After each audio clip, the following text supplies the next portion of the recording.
أعوذ بالله من الشيطان الرجيم بسم الله الرحمن الرحيم ولا تقولوا لمن يقتل في سبيل الله أموات بل أحياء ولكن لا تشعرون صدق اللہ العظیم۔ دوسرا سپارہ سورۃ البقرہ اور آیت نمبر 154 تلاوت کی ہے۔ اللہ پاک ارشاد فرماتے ہیں وَلَا تَقُولُوا لِمَن يُقْتَلُ فِي سَبِيلِ اللَّهِ أَمْوَاتٌ، تم ان لوگوں کے بارے میں جو اللہ کے راستے میں قتل ہو گئے ان کو مردہ مت کہو، بل احیاء، بلکہ وہ تو زندہ ہیں، وَلَٰكِن لَا تَشْعُرُونَ، لیکن ان کی حیات کا تمہیں شعور نہیں، تمہیں ادراک نہیں ہے۔ آیت کا مفہوم بالکل واضح ہے کہ اللہ پاک شہداء کے بارے میں فرما رہے ہیں کہ جو بندے اللہ کے دین کی سربلندی کے لیے، اللہ کے دین کی حفاظت کے لیے شہید ہو جاتے ہیں، کافروں کی صف میں کھڑے ہیں، کافروں کی تلوار چلتی ہے، سر جدا ہو جاتا ہے، جسم چھلنی ہو جاتا ہے، بسا اوقات تو جسم کے ذرات بھی نہیں ملتے، تو یہ آدمی جس نے اپنی سب سے قیمتی چیز اپنا جسم کا نذرانہ اللہ کے دین پہ لگا دیا، اعلاء کلمت اللہ کے لیے، اللہ کے دین کی حفاظت کے لیے اپنی جان تک بھی پیش کر دی، بظاہر تو ہمیں لگتا ہے کہ وہ دنیا سے چلا گیا اور دنیاوی موت کے احکام بھی اس پر جاری ہوتے ہیں، کفن دفن بھی اس کے لیے ہوتا ہے۔ البتہ شہید کے لیے مسئلہ الگ ہے کہ اس کے جسم کے اوپر جو خون وغیرہ لگا ہوا ہے اس کو نہ دھوئیں، انہی خون آلود کپڑوں کے ساتھ جو اس جسم پر اس کو تکلیف پہنچی ہے، خون وغیرہ لگا ہوا ہے، اس کے ساتھ بغیر غسل کے ہی اس کو دفن کر دیں، اور کل قیامت والا دن جب یہ اللہ کے سامنے کھڑا ہوگا یہ شہید تو انہی کپڑوں کے ساتھ، انہی خون آلود جسم کے ساتھ آئے گا، لیکن اس کے اندر ایسی خوشبو اللہ پیدا کر دے گا اور ایسی خوشبوئیں مہکتی ہوں گی اس کے جسم سے کہ دنیا میں کوئی خوشبو اس کا مقابلہ نہیں کر سکتی۔ تو اس پر دنیاوی احکام تو جاری ہوں گے، اس کی جو بیوی ہے اس کی عدت بھی ہوگی، اور اس شہید کا جو پیچھے مال پڑا ہے اس کی وراثت بھی جاری ہوگی، دفن بھی اس کو قبر میں کیا جائے گا، جنازہ بھی اس کے اوپر پڑھا جائے گا، تو دنیاوی احکام تو جاری ہوں گے، اس لیے کہ دنیا سے تو چلا گیا ہے۔ لیکن اللہ پاک فرماتے ہیں اخروی اعتبار سے قبر کے اندر لا تقولوا لمن يقتل فی سبیل اللہ اموات، ان کو تم مردہ نہ کہو، یہ قبروں میں زندہ ہیں۔ جو شہید ہوتا ہے دنیا سے تو پردہ اٹھا کر وہ چلا گیا، لیکن قبر کے اندر وہ ہمیشہ ہمیشہ کے لیے زندہ ہے۔ اللہ نے اس کو یہ اعزاز دیے ہے اور اللہ نے اس کے لیے خصوصیت یہ رکھی ہے کہ اس نے اپنی جان اللہ کے دین پر دی تو اللہ نے اس کو قبروں میں زندہ رکھا ہے۔ حضرت جابر بن عبداللہ رضی اللہ تعالیٰ صحابی رسول ہیں، ان کو ایک مرتبہ حضور علیہ السلام فرمایا کہ اے جابر، اللہ نے تیرے شہید باپ سے یہ پوچھا ہے، ان کے والد صاحب شہید ہو گئے تھے، حضرت جابر کے والد، تو حضرت جابر سے فرمایا کہ اے جابر، اللہ نے آپ کے شہید والد سے پوچھا ہے کہ اگر آپ کی کوئی خواہش ہے تو اظہار کرو، میں آپ کی خواہش کو پورا کروں گا۔ تو تیرے والد صاحب نے یہ کہا کہ اللہ مجھے تو دوبارہ زندہ کر دے، جو میرے جسم پر تلوار چلی تھی، میرے جسم کے جو ٹکڑے ہوئے تھے، جو اس وقت مجھے لذت آئی تھی، وہ جنت کی ٹھنڈی ہواؤں سے لذت مجھے نہیں پہنچی، تو میری خواہش ہے کہ مجھے دوبارہ زندہ کرو، پھر میں کافروں کے صف میں کھڑا ہوں، پھر میرے جسم پر تلوار چلے، پھر میرے اوپر گولیاں چلے، وہ لذت مجھے ابھی تک نہیں بھولی۔ تو اللہ تعالیٰ نے آپ کے والد کو یہ کہا کہ اللہ کا ایک قانون ہے، ضابطہ ہے کہ مرنے کے بعد دوبارہ اللہ پھر دوبارہ زندگی نہیں دیتا، پھر اس دنیا میں دوبارہ نہیں بھیجتا۔ تو پھر آپ کے والد نے کہا چلو یا اللہ میری یہ خواہش پوری کر دو کہ پیچھے میرے گھر والوں کو بتا دو کہ میں قبر میں زندہ ہوں، میں مرنے کے بعد زندہ ہوں، میرے گھر والوں کو بتا دو۔ تو اللہ تعالیٰ نے پھر حضرت جابر کے والد کی اس خواہش کو پورا کرنے کے لیے حضرت جبرائیل کو یہ آیت دے کر بھیجی وَلَا تَحْسَبَنَّ اللَّهَ غَافِلًا وَلَا تَحْسَبَنَّ الَّذِينَ قُتِلُوا فِي سَبِيلِ اللَّهِ أَمْوَاتًا، کہ جو لوگ اللہ کے راستے میں شہید ہو گئے ہیں تم ان کو مردہ گمان نہ کرو۔ یہ آیت نہیں ہے جس کا درس ہو رہا ہے، دوسرے سپارے کی آیت پڑھ رہا ہوں جو حضرت جابر کے والد کے بارے میں اتری کہ وَلَا تَحْسَبَنَّ الَّذِينَ قُتِلُوا فِي سَبِيلِ اللَّهِ أَمْوَاتًا، کہ جو لوگ اللہ کے راستے میں وفات پا گئے ہیں، قتل ہو گئے ہیں، تو ان کو مردہ نہ کہو بلکہ وہ زندہ ہیں۔ اس طرح بیشتر بہت ساری قرآن مجید کی آیات اور احادیث ہیں جن سے یہ واضح طور پہ ہمارا یہ عقیدہ ثابت ہوتا ہے اور اہل سنت والجماعت کا یہ عقیدہ ہے کہ جو شہید ہوتا ہے وہ قبر کے اندر زندہ ہوتا ہے، اس کو مردہ نہ کہنا چاہیے، اس لیے کہ نص قطعی ہے، قرآن مجید کی واضح آیات ہیں۔ اب اس میں بعض لوگ ہمارے اس عقیدے کو کمزور کرنے کے لیے بڑے عجیب و غریب عقلی گھوڑے دوڑاتے ہیں، اپنے عقل سے کئی باتیں نکال کے ہمارے عقیدے کو کمزور کرتے ہیں۔ مثلا بعض لوگ یہ کہتے ہیں کہ قبر کے اندر جو چیز زندہ ہوتی ہے نا، وہ انسان کی صرف روح ہے، صرف روح زندہ ہوتی ہے، یہ جسم زندہ نہیں ہوتا۔ تو وہ روح کے قائل ہیں کہ صرف روح کی حیات ہوتی ہے اور باقی جسم وغیرہ یہ زندہ نہیں۔ اور بعض لوگ یہ کہتے ہیں کہ صرف جسم زندہ ہوتا ہے، روح زندہ نہیں ہوتی، اور اس پر بڑے بڑے علماء نے دلائل دیے، اس پر بڑی بڑی کتابیں لکھی گئیں اور اس عقیدے کو ثابت کیا گیا کہ ہمارا عقیدہ یہ ہے کہ جسم مع الروح، روح مع الجسد، یہ قبر کے اندر زندہ ہے، روح بھی لوٹا دی جاتی ہے، اور یہ جو ظاہری دنیا والا جسم ہے اس کو بھی، اس کے اندر بھی اللہ تعالیٰ دوبارہ جان ڈال دیتے ہیں۔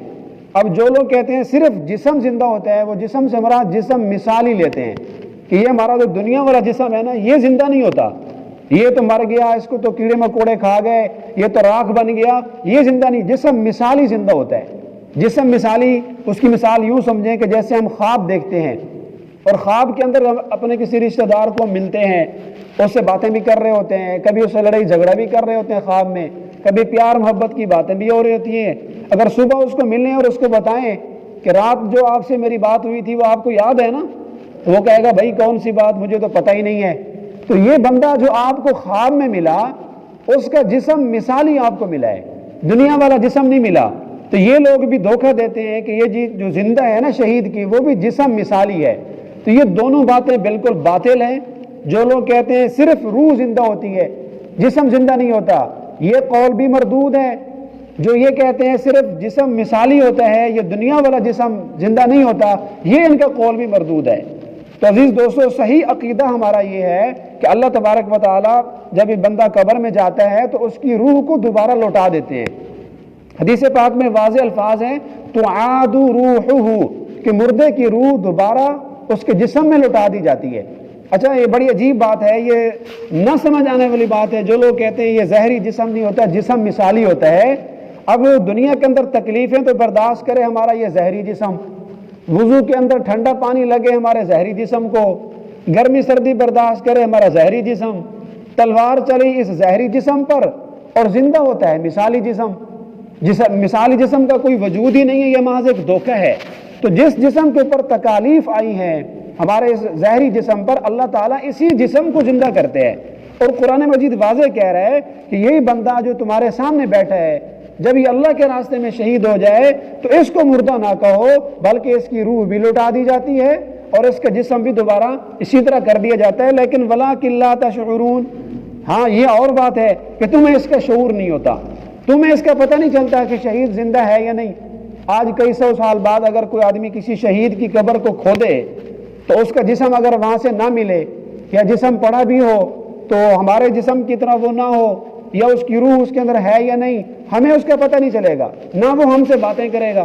اب قبر کھودنے والا کہے کہ یہ تو اگر زندہ ہے تو میرے سے باتیں کرے، اگر زندہ ہے تو میں اس کو پکڑتا ہوں، اس کو کوئی چیز مارتا ہوں، اس کو احساس ہو، تو اس کے اندر حیات ہے، لیکن لا تشعرون، تمہیں اس کی حیات کا ادراک نہیں ہے، تمہیں محسوس نہیں ہوتا، یہ ایک اخروی معاملہ ہے، اللہ تعالیٰ کے یہاں وہ زندہ ہے۔ اور اس کی مثال علماء یوں سمجھاتے ہیں جیسے سکتے والا مریض ہوتا ہے۔ ایک اللہ تعالیٰ ہم سب کو معاف فرمائے کہ موت سے پہلے بعض لوگوں کو سکتہ لگ جاتا ہے اور اس کی روح نہیں نکلتی۔ اب جو سکتے والا جو مریض ہے اس کی نبض چل رہی ہے، لیکن اس کے جسم کے اندر کوئی حص و حرکت نہیں ہے، کوئی چل پھر نہیں رہا، وہ اس کی بلکہ سانس بھی نہیں ہے، سانس بھی رکی ہوئی ہے، لیکن نبض چل رہی ہے۔ اب اس بندے کے اندر حیات تو ہے، ڈاکٹر بھی حیران ہوتے ہیں کہ اس کے اندر حیات تو ہے، لائف زندگی تو اس کے اندر ابھی ہے، کیونکہ نبض چل رہی ہے، سانس نہیں ہے، حص و حرکت نہیں ہے۔ تو سمجھانے کے لیے علم الکلام ہے، تو علم الکلام میں مریض سکتہ کی مثال دے کر شہید کی اس حیات کو سمجھایا جاتا ہے، جیسے یہ مریض سکتہ والا، اس کے اندر حیات ہے لیکن تمہیں شعور نہیں ہے، سانس نہیں آ رہی اس کی، کوئی حص و حرکت نہیں ہے۔ اسی طرح جو شہید ہوتا ہے وہ بھی قبر کے اندر زندہ ہے، لیکن تمہیں نظر نہیں آتا کہ قبر کھود کر دیکھو وہ زندہ بیٹھا ہو اور وہ آپ سے ہم کلام ہو، آپ سے باتیں کرے، ایسی حیات اس کی نہیں ہے، وہ ایک اخروی معاملہ ہے اللہ تعالیٰ کے یہاں۔ تو شہید کے بارے میں عقیدہ ہمارا یہ ہے کہ وہ جسم مع الروح، اس کی دونوں چیزیں اللہ تبارک و تعالیٰ دوبارہ زندہ کر دیتے ہیں۔ اور بعض لوگ ایک ٹولہ ایسا بھی نکلا ہوا ہے جو انبیاء کی حیات کا قائل نہیں، جو یہ کہتے ہیں کہ نعوذ باللہ کہ انبیاء قبروں میں زندہ نہیں ہیں۔ اب شہید تو ہو زندہ، قرآن مجید کی آیت میں جا بجا آ گیا کہ شہید زندہ ہوتا ہے۔ اب شہید زندہ ہے لیکن انبیاء کے بارے میں کہتے ہیں انبیاء قبروں میں زندہ نہیں ہیں، ان کی حیات کے قائل نہیں ہے، معاذ اللہ، لا حول ولا قوت۔ ایسے عقیدے پہ لا حول ولا قوت پڑھنا چاہیے جو یہ کہتے ہیں، اور بڑے پتھر دل کے لوگ ہوتے ہیں، بڑے سخت قسم کے لوگ ہیں جو انبیاء کے بارے میں کہتے ہیں وہ زندہ نہیں ہیں، حالانکہ واضح احادیث میں ہے، حضور علیہ السلام نے فرمایا الانبیاء احیاء فی قبورہم، کہ جو انبیاء ہوتے ہیں وہ اپنی قبروں میں زندہ ہیں، اور یصلون، وہ وہاں نمازیں پڑھتے ہیں، اللہ کی عبادت کرتے ہیں۔ وہ مشہور جو واقعہ معراج ہے،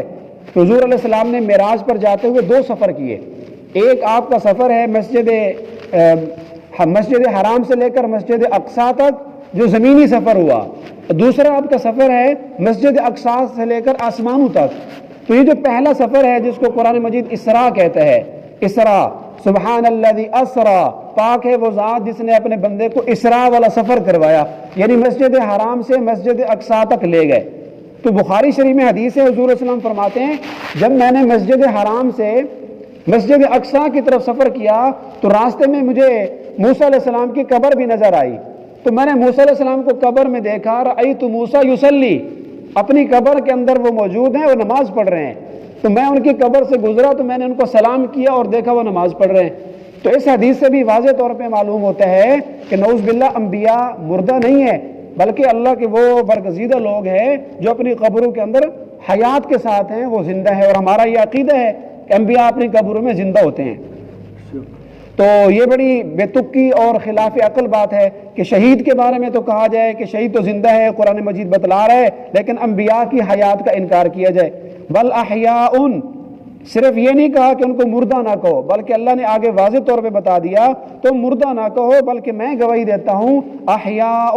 یہ لوگ قبروں کے اندر زندہ ہیں، ولکن لا تشعرون، لیکن تمہیں ان لوگوں کی حیات کا ادراک نہیں ہے، تمہیں محسوس نہیں ہوتا۔ اللہ تبارک و تعالی ہمیں صحیح اسلامی شرعی عقیدہ نصیب فرمائے۔ بہرحال آج کے اس درس کا خلاصہ یہ ہے کہ اللہ تبارک و تعالی ہمارے اس جسم کو قبر کے اندر زندہ کرنے پر، حساب کتاب لینے پر قادر ہیں، اور جو ہمارا حساب کتاب ہوتا ہے، جو جزا سزا ہوتی ہے، صرف روح کو نہیں ہوتی، صرف جسم کو نہیں ہوتی، قبر کے اندر جو مردے کو عذاب ہوتا ہے اس کی روح کو بھی ہوتا ہے، اس کے جسم کو بھی ہوتا ہے، اور جو راحت ملتی ہے اللہ کی طرف، جو سکون ملتا ہے وہ بھی روح مع الجسد، روح کو بھی سکون ملتا ہے اور ظاہری جسم کو بھی ہوتا ہے، لیکن وہ ہمیں نظر نہیں آتا۔ اور دوسرا عقیدہ یہ ثابت ہوا کہ جو بندہ اللہ کے راستے میں مارا جاتا ہے تو مردہ نہیں ہے، اس کو مردہ نہ کہو بلکہ وہ زندہ ہے۔ اور تیسری بات یہ ثابت ہوتی ہے حضرات انبیاء کرام بھی اپنی قبروں میں زندہ ہیں، بالخصوص نبی آخر الزمان جناب محمد الرسول اللہ صلی اللہ علیہ وسلم، وہ اپنی قبر میں حیات بھی ہیں، آپ نبی بھی ہیں اور آپ شہید بھی ہیں، یہ بات بھی ذہن میں رکھنی چاہیے۔ بعض لوگ یہ کہتے ہیں کہ ہمارے حضور علیہ السلام کو شہادت نہیں ملی، یہ بات غلط ہے۔ واضح طور پہ بخاری شریف میں حدیث موجود ہے کہ حضور علیہ السلام جب آپ کا آخری وقت تھا، ہماری اماں عائشہ فرماتی ہیں حضور دنیا سے تشریف لے کر جانے والے تھے، تو اس سے کچھ دیر پہلے حضور علیہ السلام نے حضرت عائشہ کو فرمایا، عائشہ اس زینب نامی عورت نے خیبر کے اندر جو مجھے زہر دی تھی، حضور علیہ السلام تبلیغ کے لیے گئے تھے وہاں، تو ایک عورت نے ہمارے آقا علیہ الصلوۃ والسلام کو زہر دیا تھا کھانے میں، ساتھ ایک صحابی بھی تھے حضرت بشر بن برا، تو کھانے کے اندر ان یہودیوں نے زہر ملا کر دیا، اس صحابی نے کھا لیا اور فوراً موقع پر تڑپ کر شہید ہو گئے۔ جب حضور علیہ السلام نے لقمہ توڑ کر منہ میں ڈالا تو فوراً اسی لقمے نے بتایا کہ حضرت مجھے نہ کھائیں، میرے اندر زہر ملا ہوا ہے، لیکن چونکہ لقمہ منہ میں آپ نے ڈال لیا تھا تو لعاب کچھ نہ کچھ اندر چلا گیا تھا، تو آپ نے لقمہ تو باہر ڈال دیا۔ آخری وقت جب آپ دنیا سے جا رہے تھے تو حضرت عائشہ سے فرمایا، اے عائشہ، وہ زینب نامی یہودن عورت نے جو مجھے لقمہ دیا تھا نا زہر والا، اس کا اثر میں آج محسوس کر رہا ہوں، اس کی وجہ سے مجھے یوں لگتا ہے کہ میرے جسم کی رگیں اندر کٹی جا رہی ہیں، یعنی اس کا اثر، اس زہر کی تکلیف مجھے آج بھی محسوس ہو رہی ہے۔ تو علماء نے لکھا ہے کہ حضور علیہ السلام کی وفات کا یا اس دنیا سے جانے کا سبب وہ زہر بنی، تو زہر آپ علیہ السلام کو اللہ کے دین کے لیے دی گئی تھی، اور جو دین کے لیے دنیا سے چلا جاتا ہے، جان دیتا ہے، وہ بھی شہید ہوتا ہے۔ تو حضور علیہ السلام نبی رسول بھی ہیں، ساتھ ساتھ شہید بھی ہیں، کیونکہ آپ کی جو وفات ہوئی وہ بھی اللہ کے دین کے لیے ہوئی، آپ کو زہر دی گئی، اس زہر کے سبب سے آپ کو وفات ہوئی۔ اللہ تعالی ہمیں صحیح عقیدہ نصیب فرمائے۔